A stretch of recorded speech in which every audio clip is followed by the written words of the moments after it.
Folks, welcome back to the Mañana No Mas podcast.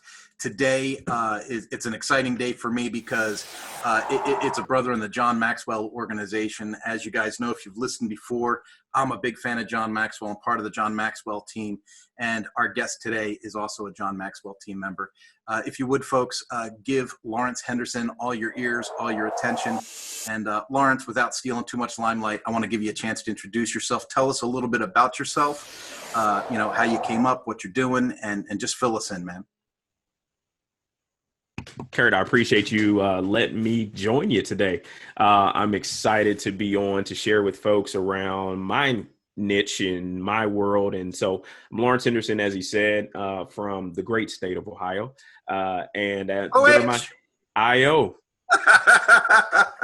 It's already going to be a great podcast. So IO, let's keep doing it, right? But in my world, I grew up, started my leadership journey in the United States Army. And after 12 and a half years of active duty, I was called to lay down my boots and hang them up and started this journey in the learning and development space where now I am a organizational and leadership change consultant, trainer, coach, speaker. And what all that means is I help organizations and individuals put voice to values and lay and lead through their values and what that means to them in a very authentic way. I love the work. And again, it's steeped from my preacher dad and still in our family values, but through the Army and now my own values that, again, are a foundation for where I am today. Nice. So when you talk about putting a voice to their values, that's a catchphrase. That's a catch line that goes after a logo somewhere, right? Right? Oh yeah. So talk to me a little bit about what that looks like and how that manifests itself. Like, how do you discover their voice, and how do you know what I mean? Yeah. So let's take for instance, the time that we're in now. For a lot of people who have been made to shut in, what's really important in their lives is really floating to the top, right? If they're valuing personal family time, if they're valuing just alone time, there are values associated with that type of need in their life. And for me, most organizations have pretty posters on the wall that have our core values, mission statements, and all these other things. But when the phone rings, the phone ringing and who's on the other end of it, it becomes more important than why you're doing what you're doing. And so when I say giving voice to values, it's allowing an organization to feel comfortable and courageous enough to put their posters into practice and get back to why they wrote them down in the first place and why it held a place to where it was important enough to put out there. And so you've probably seen this one before where an organization will onboard you, they'll give you a book, they'll give you a pamphlet, and they say, this is what we stand for. And then 2 weeks later, they put baby in the corner and told you to sit there, shut up and color, and we'll come get you when we're ready for you. And most people, they disconnect. And what I'm helping organizations understand is if you find out what's important to me, and I believe you took that time in an interview process, and you lead me through that process from there, I not only say yes to you, you say yes to me, but because we're speaking the same language. And so I help organizations connect to the foundational place that they need to launch from. And I believe from there, you actually begin to interact and help the retention issues that are occurring in most organizations. Yeah, that is good stuff. And I like the way that you say, there's banners and posters on the wall, but seeing it in practice is a different thing. Yeah. On a very personal note, I once worked for a kind of an exclusive international brand. Yeah. And I got the reputation as being a change agent, right? Somebody that goes, okay, this might be what you've done for the last 3 decades, but if we go A, B, and C, we might accelerate the growth or accelerate the learning, because learning is kind of my space. And so another international well-known company recruited me. And during the interview process, they said, man, we know you're a change agent and we see what you've done for the other company. And we want you to come on board and do that for us. And then, so you say, yes, you're all excited. In my case, I said, yes, I'm all excited. And I moved my family 500 miles. And as soon as I walked in the door, it was immediate. I was like, wow. Everything they said in the interview isn't the culture here. So then I had to say, okay, am I that change agent, and can I affect change through multiple levels of management with 360-degree leadership skills? Mm-hmm. Or am I going to be baby in a corner with my coloring book and crayons like you described? Mm-hmm. And I'll tell you, man, it was a battle. I mean, the whole first year was a battle. And then finally it was like, we'll let you do this. And then ding, success. Okay, we'll let you do this. Ding, success. And then I was frustrated because I thought things were going too slow. But people that had been in that culture for a long time were like, oh my God, you're turning the whole place upside down. It's rapid change. Yeah. And so it's hard to monitor. Oh my gosh. And so to that point, right, it becomes, well, why did they bring you on in the first place? Right. And it becomes that fight. When I talk about voice to values, it really chips at, was this only aspirational? And you wanted to do it in your time. You really wanted, we wanted to say that at dinner parties. We wanted to say it at networking events. That's what we're about. But we want to slow roll it because we feel like it's painful. We feel like it's a massive identity change. Like, no, but you wrote it down and you said that's who you were. And I think that fear, again, the false evidence appearing real, but it needs to be the forget everything and rise side of fear, right? Of, hey, we brought Kurt in for this reason, right? We understand his value. And I think that's a kind of, you pull the rug from under people when they say yes to you, or you say all the right things in an interview, you get up for it, and then they show you a different side of the organization once you're in. And I think that's the part where trust begins to erode, when the language in interview is not the language in reality. And I think that's the fight that happens on a daily basis with people. So if I can I be more functional with you? Can we talk about process? Let's do it. Let's, somehow, some way, by hook or by crook, you find yourself inside a corporate wall, right? Yeah. And you're going, okay, I would imagine the pressure on you is pretty immense, because you got to figure out, who's paying me? Like, who hired me? Yep. Who in the room is the decision maker, right? And then you got to figure out, okay, so what are the goals? Like, am I helping the employees? Am I helping HR? Am I helping the vice president in the corner? I picture your involvement at a corporate level being kind of multi-layered. What's that look like for you? So for me, the only way I actually come into the room is if the person with the bag or the bank book is in the room. And that's the only way I come in, because if we just going to have general conversations around some nice to haves and some ideas of what I could potentially bring, that happens in a 15 to 30 minute phone call. I'm not coming to your organization because, again, that's me getting on the phone, get on a plane or whatever, driving to wherever you are. Let's do an exploratory call. Because when I come in and I sit down with people, that means decision makers have already been briefed. They're already anxious. They're already hedging when I come in. And the first thing that I ask with those people in the room is, how invested in this shifting reality are you? Yeah. And then, again, more of a functional question. Yeah. How do you perform a needs assessment? How do you get information because I'll tell you just from my experience. Yeah. I work in the power sports field. So I have, they might own multiple dealerships. So now you got presidents and vice presidents. But if it's a single dealership, you've got an owner, right? Yeah. And so that owner might have a certain perspective about the condition of his store.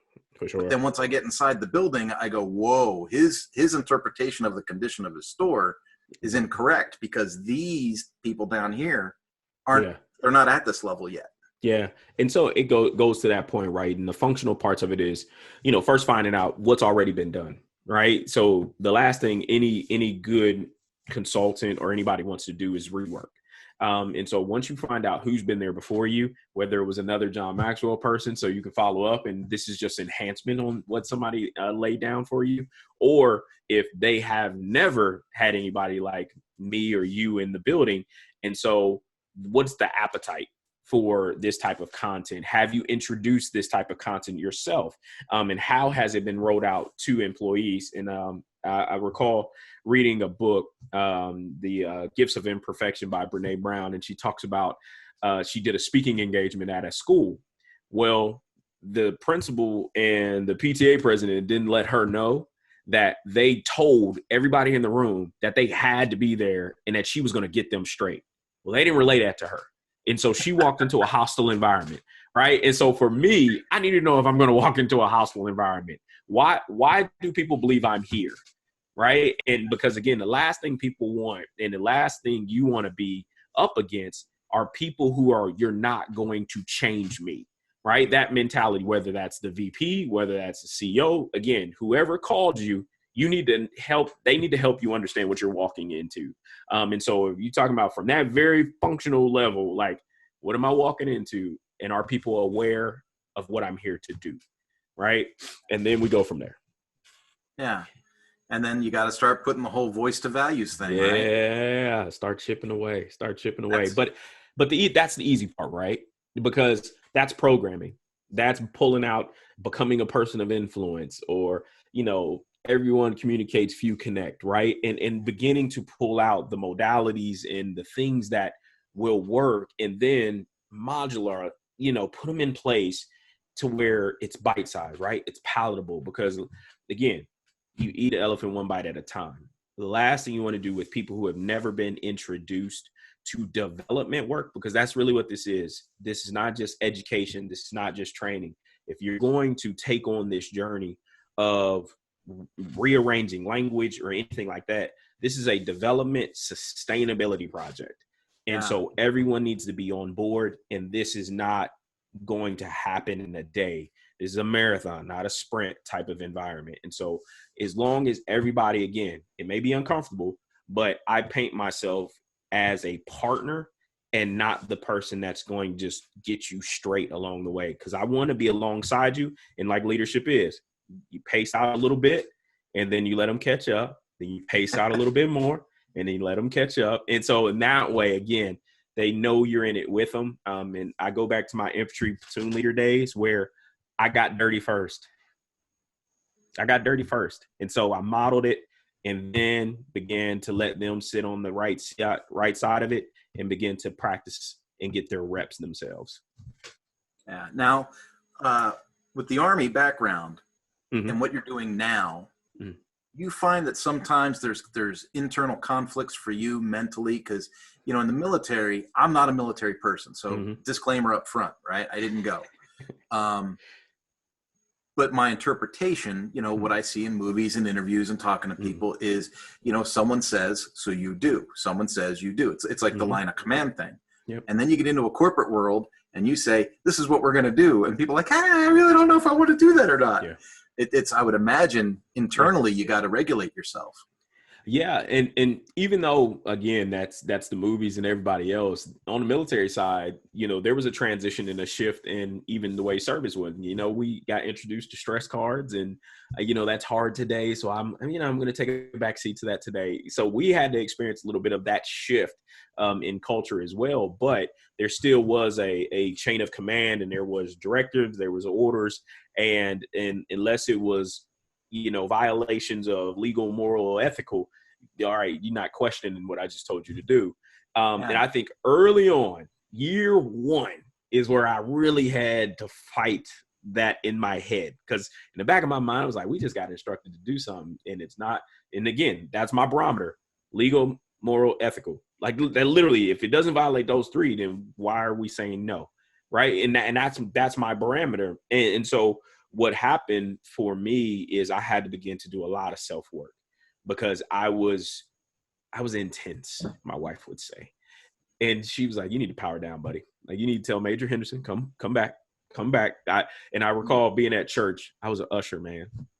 So imagine being intense as a volunteer at church, like giving people like hand signals and telling them which seat to go to. Like it was just crazy.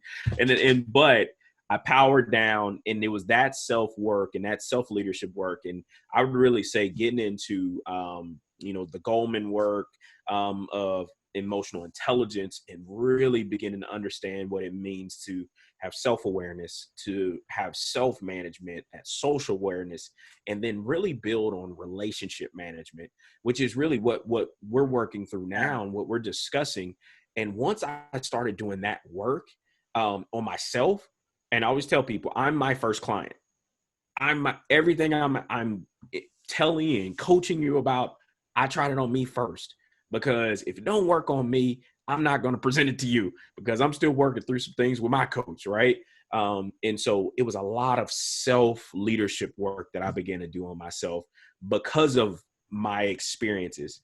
Right. And again, they made and set the foundation for who I am today. And I am so eternally grateful for them. But every now and again, Major Henderson jump up and say, be accountable, own it. And again, it's still going to come up. Be accountable and own it. But the command hand is actually going to get holstered. And then I must speak with a little bit more empathy. Well, it sounds like you and I have a lot of similarities in that regard. I was raised in Philadelphia. Okay. And so I remember the culture shock of moving from Philadelphia to Colorado. Yeah. And people would say to me, they would say, you drink a lot of coffee and you drink it strong. And then the next thing was, why do you talk so fast? Try to slow down. Yeah. And I remember how frustrated I would be, because of that, so that whole, I could picture your wife saying, hey, you got to calm down. Major Henderson's got to take a break. And then I went from Colorado to New Mexico, and then I went from New Mexico to California. And each step along the way, it's a little bit more of a culture change, culture shift, and you just got to kind of adjust. Now, you mentioned emotional intelligence. You mentioned, you mentioned John Maxwell. You mentioned coaching yourself first, being your first client. Talk to me about what lured you to the John Maxwell channel. Like what got you going in that direction? So my first John Maxwell book was the John Maxwell Leadership Bible, back in 2003. And it was right before I was actually in my first Army school as a young infantry lieutenant down at Fort Benning, Georgia. And I picked it up in a church library. And in that Bible had, the 15 invaluable laws of growth. It had 21 irrefutable laws of leadership. And so that sparked me to just buy the series of books that he had out at the time. And literally, as a young company commander, I bought the 21 irrefutable laws VHS box set. And I used the box set as leadership training for my leaders when I was a company commander. And we went through the 21 VHS and sat together. And I mean, it was crazy. And they were like, "So the best training we've ever had, sir." And I was like, I'm got as many notes as y'all do. But once I transitioned out back in 2015, I saw that the certification, it was crazy enough, Facebook. It was an ad on Facebook. And when I seen it, I called my brother. I remember the day, like I called my brother, like December 2015, was like, "Hey, do you know John Maxwell had a certification?" And he was like, "You're late." I was like, "What do you mean?" I'm like, "It's been out for years." I'm like, I just got out the Army. I've been kind of sheltered for a little while, so it's all good. But once I found that out, I went that spring, March 2016 is when I went to Orlando for the 3-day intensive. And loved every minute of it. I'm just absorbing that content. And again, I've used that work over the years in a number of ways to supplement trainings and just the qualities and the values and understanding what his background is. And crazy enough, I'm on the board of one of his previous assistant pastors, Dr. Tim Elmore, here in Georgia. And so it's just full circle of how everything comes around with that program. So I just absolutely love it. Well, I will tell you that in my personal experience, the level of grounding I've gotten from the material, and it's so weird because when you take this type of training, you go, I knew that. I'm not learning nothing new. I knew that. Yeah. And then, but it's the delivery, it's the enclosure, it's the package, and then I plan to be independently employed in 2016. So I also did my IMC. I did it August that year. Okay. And so you and I are about the same evolution time there. But then, as I described earlier, I got recruited by another corporation, and I said, well, it's a paycheck and the benefits are good, and let's go. And so when I went to my IMC, I knew that I was going to use it corporately. And that changed my mindset about going through the program a little bit. And it was really interesting to go into a large corporation that wasn't using that skill set and then start to implement some of those things. And other managers around me were like, why do you do it that way? Why are you doing this? And why are you doing that? And why do you do, why do you hold these meetings with your people? Why do you, and I said, well, this is what I do, and that was the first job I ever left where employees wrote me recommendations on my LinkedIn. Nice. Like it's like it totally turned. Yeah. It was turning a whole other avenue to life open. Yeah. So it's been an invaluable training. I've really enjoyed it. Yeah. And I would say even because of when I got exposed to it, you talk about getting exposed to that type of material and content as a, 24-year-old, and using it throughout my 12 and a half years of leading people, in, Department of Defense, military, and just diving into getting true with myself and really having a foundation. And once I transitioned out and once I launched into this world of training and development, because again, not the world I started in once I transitioned out. So I actually got the certification before I had my first full-time job. It was kind of simultaneous, where I didn't immediately use this content, but here in Georgia, I ran into a bunch of JMTers. You are a bunch out there. Yeah. And so again, 12 Stones churches here and a bunch of other things. And so was running into them in Toastmaster groups. I was running into them all over the place.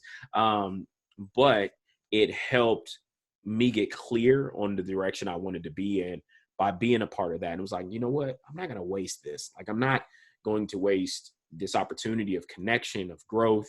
And again, it's solid material. It's a solid foundation. And guess what? It's, the name recognition of being a solid certification as well. So it worked out. Like you, my wife and I, we mentor a group of young adults through our church. Nice. And we've done a couple of sessions on the Maxwell material and just laid it out. And right when you think, these Gen Z, these Zoomers, they're not going to be into this. They're into, they want to do Facebook. No, they don't want to do that. They want to do Snapchat and Instagram and all these things.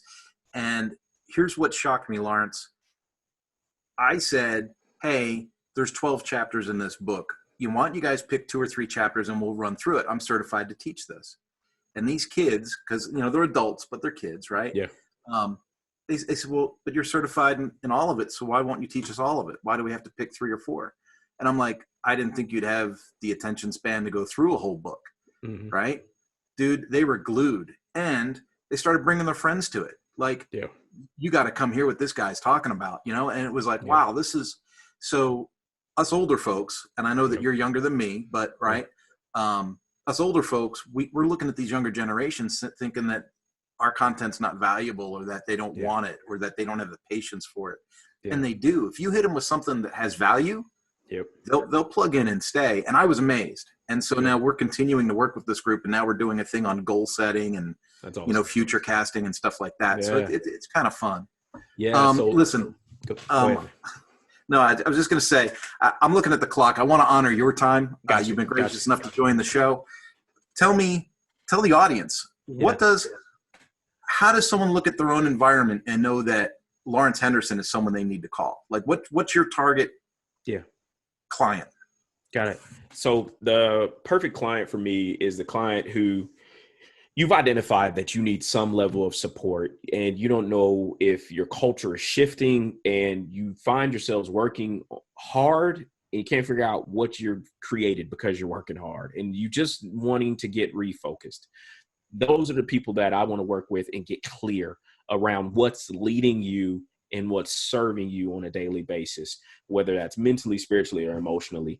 And let's do work. That's my perfect client. Let's do work. Someone's going to get their hands dirty and actually do what you talk about.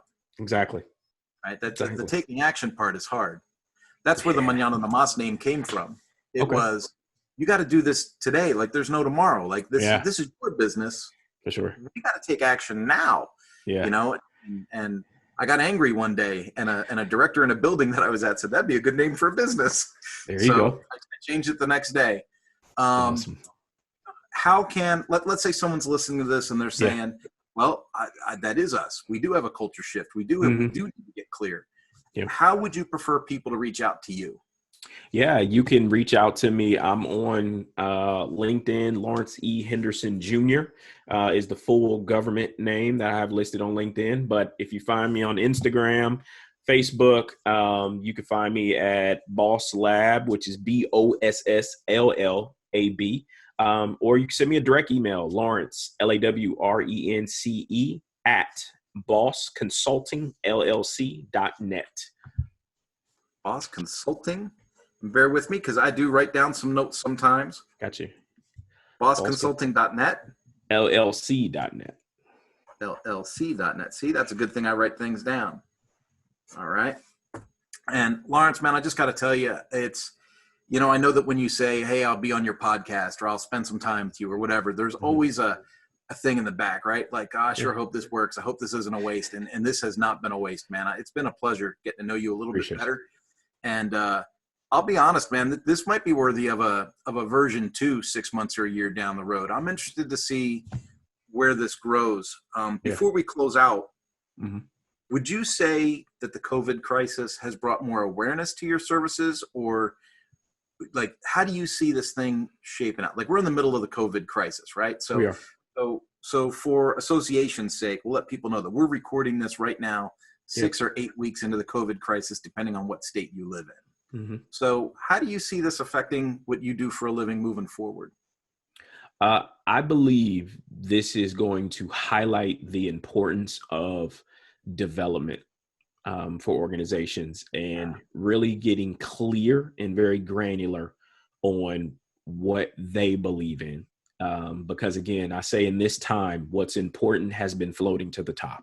And so if you really want to be an organization known for leading with empathy or anything like that, this time that we're in is really filtering some folks out. Yeah. No, I have to agree with you. It's when this all started for my niche, I forecasted growth, and a lot of people said I was nuts. I wrote a blog post. I put it up public. I was willing to be wrong, but I said, hey, they're saying social distancing is the thing.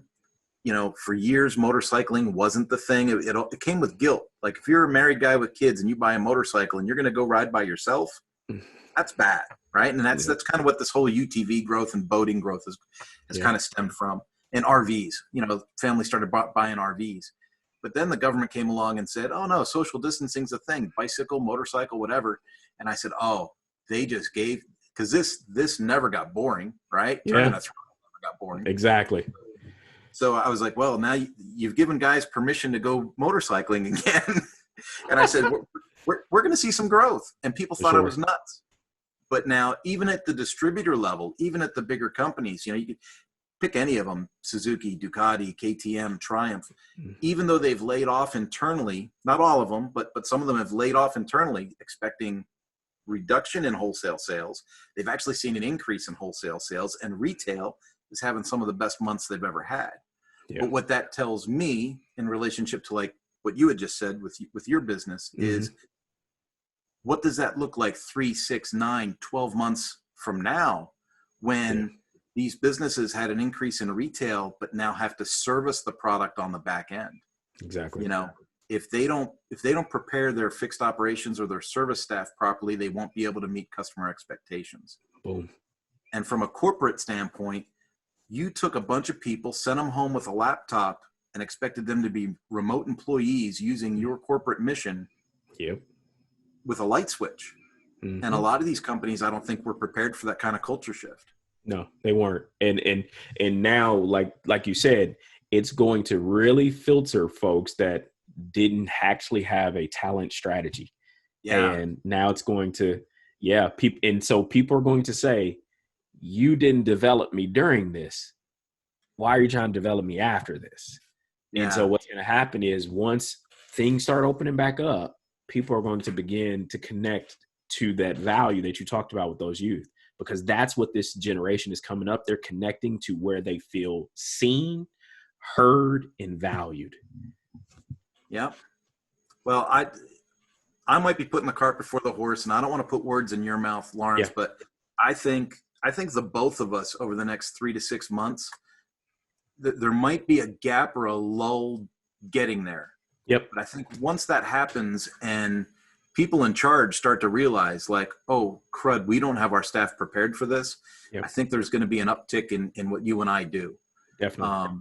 And this isn't a matter of, and for other coaches and leadership coaches and speakers and stuff out there, this isn't a, hey, we're going to take a piece of your pie. This is, man, we need to bake some more pie. And we need to bake a lot of pie, because I think there's going to be a big drought, a big need for this kind of training. For sure. It's not competition. It's all about collaboration.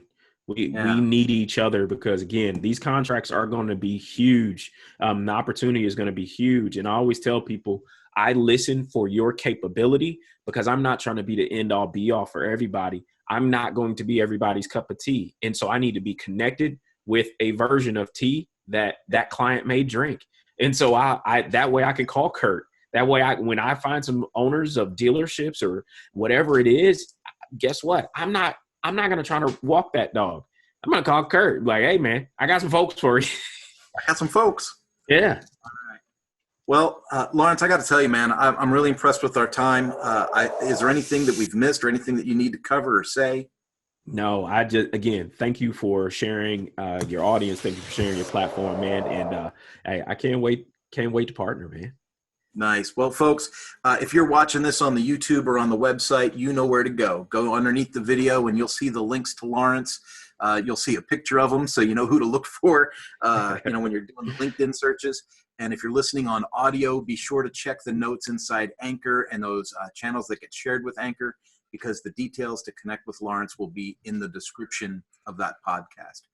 Folks, this wraps up another episode of the Mañana No Mas podcast. I thank you so much.